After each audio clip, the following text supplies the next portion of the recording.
Right. ఇక కాకినాడ జిల్లాకు సంబంధించి ఈ రాజుల కొత్తూరు ప్రాంతంలో ఒక అనుమానాస్పద మృతి సంచలనంగా మారింది. ఒక మహిళ అంటే దాదాపు 20 సంవత్సరాల నుంచి 25 సంవత్సరాల లోపు ఉంటాయని స్థానికులు కూడా పేర్కొంటున్నారు.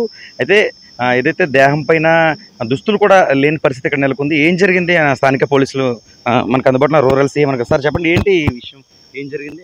ఇక్కడ తుని రూరల్ మండలం తేటకుంట గ్రామ పంచాయతీ పరిధిలో తేటకుంట నుంచి తాటకుంట్ల వెంకటాపురం వెళ్ళేటువంటి గ్రావెల్ రోడ్లో ఒక మహిళ మృతి చెంది ఉంది. వయసు సుమారు 30+ ఉంటుందండి వయసు. అనుమానాస్పదంగా మృతి చెంది ఉంది. దాని మీద కేసు నమోదు చేసి దర్యాప్తు చేస్తారు. అంటే ఒంటి మీద బట్టలు కూడా లేవనంటారు, నిజమేనా? అసలు ఎలా భావించాలి?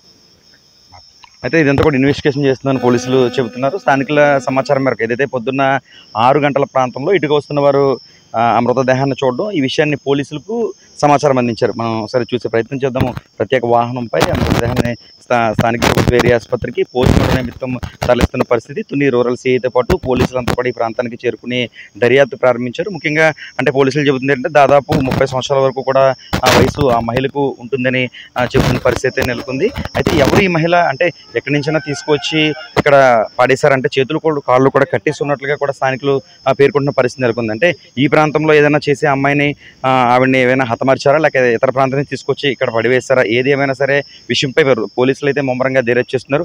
మరిన్ని విషయాలు దర్యాప్తు అనంతరం తెలియజేస్తామని తుని రూరల్ పోలీసులు కూడా తెలియజేస్తున్నారు. రెవెన్యూతో పాటు అధికార యంత్రాంగంతో కూడా ఘటన ప్రాంతం ఏదైతే ఈ రాజుల కొత్తూరు జాతీయ రహదారికి దాదాపు 100 మీటర్ల దగ్గరలోనే ఈ మృతదేహం పడింది. ప్రస్తుతం ప్రభుత్వ ఏరియా ఆసుపత్రికి తరలిస్తున్న పరిస్థితి కూడా నెలకొంది. చూద్దాం మరి ఇన్వెస్టిగేషన్ అనంతరం మరిన్ని వివరాలు తెలియజేస్తామని తుని రూరల్ పోలీసులు తెలియజేశారు. ప్రస్తుతం కాకినాడ జిల్లాలోనే కదా ఉమ్మడి జిల్లాలోనే ఈ మహిళ మృతదేహం ఒక సంచలనంగా మారిందని చెప్పుకోవచ్చు. యూసైటీన్ సూర్యప్రకాష్, తూర్పుగోదావరి జిల్లా ప్రతినిధి.